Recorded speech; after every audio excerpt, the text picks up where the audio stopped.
تو عیسیٰ علیہ السلام امام مہدی کے پیچھے نماز پڑھیں گے، امام مہدی ان کے امیر ہوں گے، امام مہدی امام ہوں گے، اور عیسیٰ علیہ السلام ماموم ہوں گے۔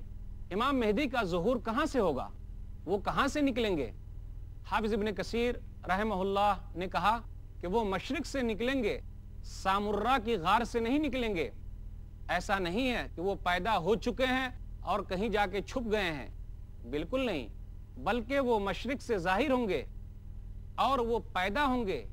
ان کا نام محمد ہوگا اور ان کے باپ کا نام عبداللہ ہوگا۔ وہ ابھی پیدا نہیں ہوئے ہیں، بلکہ وہ قیامت کے قریب پیدا ہوں گے اور اللہ تعالیٰ ان کو ظاہر کرے گا۔ حافظ ابن کثیر رحمہ اللہ کا کہنا یہ ہے کہ ان کے ہاتھ میں سیاہ جھنڈا ہوگا اور مشرق والے ان کو حاکم تسلیم کریں گے، ان کو مانیں گے اور وہاں ان کی حکومت قائم ہوگی۔ جس طریقے سے نبی صلی اللہ علیہ وسلم کا جھنڈا سیاہ تھا، کالا تھا، اسی طریقے سے امام مہدی کا جھنڈا بھی کالا ہوگا، سیاہ ہوگا۔ وہ کہاں پناہ لیں گے؟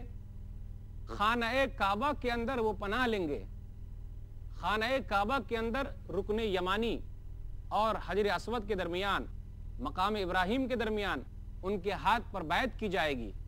جب وہ وہاں پناہ لیے ہوں گے تو کچھ لوگ خانہ کعبہ کو ڈھانے کی کوشش کریں گے، تو اللہ تعالیٰ ان تمام کے تمام لوگوں کو بعیدہ مقام پر زمین میں دھنسا دے گا۔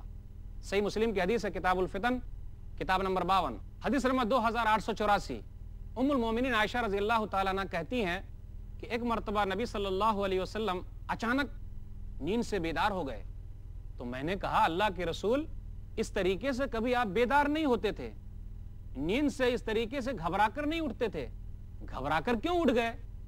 تو نبی صلی اللہ علیہ وسلم نے کہا قریشی آدمی لجأ فی البیت، وہ خانہ کعبہ میں پناہ لیے ہوگا تو کچھ لوگ اس کو مارنے کے لیے یا خانہ کعبہ کو ڈھانے کے لیے آئیں گے، تو اللہ تعالیٰ ان لوگوں کو بعیدہ مقام پر ہی ہلاک کر دے گا، برباد کر دے گا۔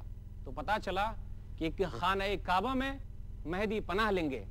ایک اور حدیث میں نبی صلی اللہ علیہ وسلم نے ارشاد فرمایا، صحیح حدیث ہے، سنن ابن ماجہ، کتاب الفتن، باب خروج المہدی، نبی صلی اللہ علیہ وسلم نے کہا کہ خانہ کعبہ پر حملہ کرنے کے لیے 3 آدمی آئیں گے اور تینوں خلیفہ کے بیٹے ہوں گے، لیکن کسی کو بھی خانہ کعبہ کا خزانہ حاصل نہیں ہوگا۔ خانہ کعبہ کے خزانے کو لینا چاہیں گے لیکن حاصل نہیں کر پائیں گے۔ یاد رکھو، قتل و غارت گری ہوگی، بہت زیادہ جنگ ہوگی، یہاں تک کہ مشرق کی طرف سے سیاہ جھنڈے والے لوگ آئیں گے، تو کیا کرنا؟ اگر برف پر لڑھک کر بھی ان کی بیعت کرنی ہو تو کر لینا اور ان کو اپنا امیر مان لینا۔ تو پتا چلا کہ وہ مشرق سے نکلیں گے، ان کا جھنڈا کالا جھنڈا ہوگا اور وہ قیامت کی ایک اہم نشانیوں میں سے ایک نشانی ہے۔ امام مہدی کا ظہور اب تک نہیں ہوا ہے، لیکن قیامت کے نزدیک ان کا ظہور ہونے والا ہے۔ بہت سارے لوگوں نے ان کے تعلق سے بہت ساری ضعیف حدیثیں بیان کی ہے، جس کا حقیقت سے کچھ بھی لینا دینا نہیں ہے۔ بہت سارے لوگ کہتے ہیں کہ وہ الحجہ ہے، القائم ہے، المنتظر ہے۔ جی جو بھی ہیں یہ، تو ان کی نشانی یہ ہے کہ وہ محمد بن عبداللہ ہوں گے، وہ علوی ہوں گے، وہ فاطمی ہوں گے، وہ حسنی ہوں گے۔ کچھ لوگوں نے امام مہدی کا انکار بھی کیا ہے، لیکن صحیح احادیث کی روشنی میں ان کا ظاہر ہونا ثابت ہے۔ بہت سارے لوگوں نے ان پر کتاب بھی لکھی ہے، شوکانی رحمۃ اللہ علیہ نے کتاب لکھی، ابو بکر ابن ابی خیثمہ نے کتاب لکھی، اور بھی بہت سارے لوگوں نے کتاب لکھی ہے کہ امام مہدی کا ظہور ہونے والا ہے۔ تو پتہ یہ چلا امام مہدی قیامت کی بڑی نشانیوں میں سے ایک اہم نشانی ہے۔ پتہ یہ چلا امام مہدی بڑی نشانیوں میں وہ پہلی نشانی ہے کہ جب وہ ظاہر ہوں گے تو اس کے زمانے میں ہر طرف مال و دولت کی فراوانی ہوگی۔